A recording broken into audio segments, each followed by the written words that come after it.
Welcome to This Explainer. Today, we're diving into a concept that is literally going to flip the way most people think about running a business right on its head.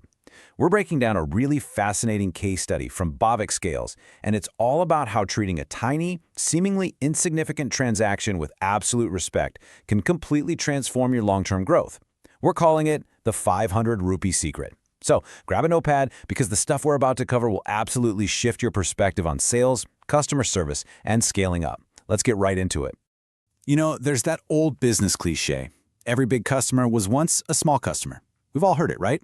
Sounds like basic common sense. But it's crazy how often this golden rule just gets completely ignored. In this explainer, we're going to shatter this massive myth that low-value orders are just a waste of your time. See, so many business owners are out there relentlessly chasing the whales, the huge accounts, while totally ghosting the small fish. But as you'll see today, blowing off those tiny orders is basically sabotaging your own future growth. So, the foundation of our story begins about 10 years ago. Picture this, a young guy walks into a shop and places a super modest order. We're talking just 500 to 800 rupees.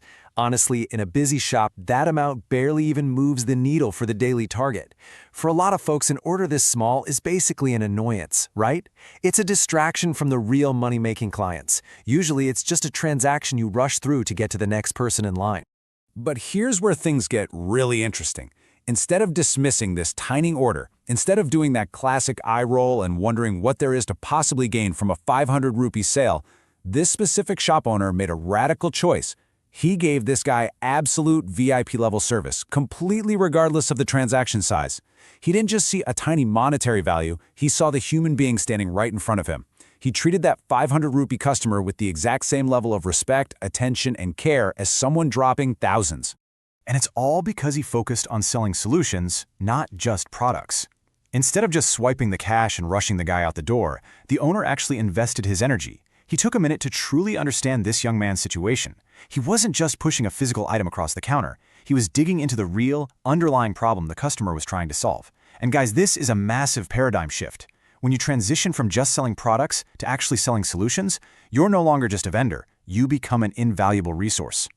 So what did this VIP service actually look like for such a tiny order? Well, it boiled down to three very specific intentional steps. Number one, providing the right advice. He didn't try to upsell the guy on stuff he didn't need. He guided him honestly. Number two, on-time delivery. He made a promise and kept it, which proves reliability even for the smallest tasks. And number three, and this one is absolutely crucial, post-purchase follow-up. Think about that for a second. How many businesses actually bother following up on a 500 rupee purchase? Literally almost none. Doing this blew the customer's expectations completely out of the water. Now, why does this matter? Because those three little steps did way more than just close a small deal. They successfully planted a massive seed of profound trust. And trust, which is really that firm reliance on the integrity, ability, and character of a business, that doesn't just happen by accident. It is actively sparked by exceptional service. By giving solid advice, hitting the delivery time, and actually following up, the shop owner proved his character. He proved he actually cared about the person, not just the quick payout. Okay, now here is where the story gets incredibly exciting. Fast forward just a few months. That exact same customer, the one who spent a grand total of 500 rupees, walks back into the shop. But this time, the whole dynamic had changed. He wasn't just grabbing something for his own personal small-scale needs anymore. Because of that absolute trust that was established on day one, he was now placing a massive order for his entire company. The tiny little seed planted months ago had just bloomed into a highly lucrative corporate account. But wait, it actually gets better. The impact didn't even stop there. This right here is what I like to call the multiplier effect. This customer was so thrilled with his experience that he didn't come back alone. His supreme satisfaction meant he basically became a walking billboard for the business. He brought several brand new clients right through the door with him. Because he knew without a single shadow of a doubt that this shop owner could be trusted to deliver excellence, he was totally willing to put his own reputation on the line to refer others. Which brings us to the core breakthrough formula of this whole explainer. Real sales. True sales are never just about moving inventory from your shelf to a customer's hands. Not at all. True sales are actually a compounding formula. Trust, plus service, plus relationship. It's really that simple.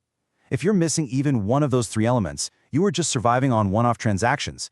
But when you combine all three, you're building an unbreakable bond that literally pays dividends for years to come. Now, to actually achieve this beautiful compounding formula in your own business, we need a major mindset shift. We have to deeply understand the psychological gap between being a traditional transactional seller and being a true partner. Look, it's super easy to say you want to provide great service, but if your underlying psychology is still just focused on hitting some daily quota, trust me, the customer is going to feel it. We have to completely rewire how we view the person standing on the other side of the counter or the other side of the screen. You can see this difference in action perfectly when you compare these two approaches. A standard salesman is purely focused on extracting a yes for that immediate deal. Their go-to question is, hey, is the order confirmed? It's entirely self-serving. On the flip side, a trusted advisor is deeply, genuinely invested in making sure the client achieves long-term success. They're asking, how will your project be successful? Do you see the shift there? The advisor makes the customer's goal their own goal. And guys, that is exactly how you win the kind of loyalty that money literally cannot buy. When you start operating as an advisor and creating long-term partners, something basically magical happens. You make every single buyer, whether they're spending 500 rupees or $500,000, feel like a partner. And when you do that, the whole dynamic of your business flips. You are no longer fighting for scraps, you're building an empire of allies. Customers literally stop looking at your competitors. Because, why would they ever leave a trusted partner just to save a couple of pennies with some random vendor? And honestly, this brilliant shift in mindset is the exact trigger for unlocking organic referrals. You don't have to beg for leads or dump a fortune into marketing when you treat people this way. It just organically generates a steady, reliable stream of word-of-mouth referrals, allowing your business to scale so naturally. Your customers basically become your absolute best marketing department. They do the selling for you, simply because they want their friends and their colleagues to experience that exact same incredible partnership that they did.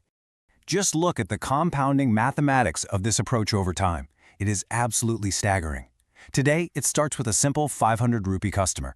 Fast forward a few months later, and it evolves into a big company order, plus some new client referrals. And tomorrow, that initial tiny interaction has snowballed into a massive 5 lakh client, which is a gigantic exponential leap from those first few rupees. Or they become the source of 50 brand new customers. This timeline perfectly illustrates why dismissing a small order is quite literally the biggest financial mistake a business can make. So ultimately, what we are learning from this case study boils down to this: small steps, big trust. Taking those small, consistent actions to build immense trust is what it's all about. It's the honest advice. It's the on-time delivery. It's picking up the phone to follow up. None of these are grand, expensive gestures, right? They are small, highly intentional habits that foster a long-lasting companionship with your market. Big trust is not built overnight. It's built in these micro moments of showing up and caring when you technically didn't even have to. So as we wrap up this explainer today, I want to leave you with a provocative thought to chew on. The very next time someone walks into your business or sends you an email or clicks on your website with a tiny, seemingly unimportant order, I want you to ask yourself this critical question. Am I treating today's customer as a transaction or as a long-term partner? How you answer that question in that exact moment will absolutely determine the future trajectory of your business. Thank you so much for joining me today, and I really hope this changes the way you look at your very next customer.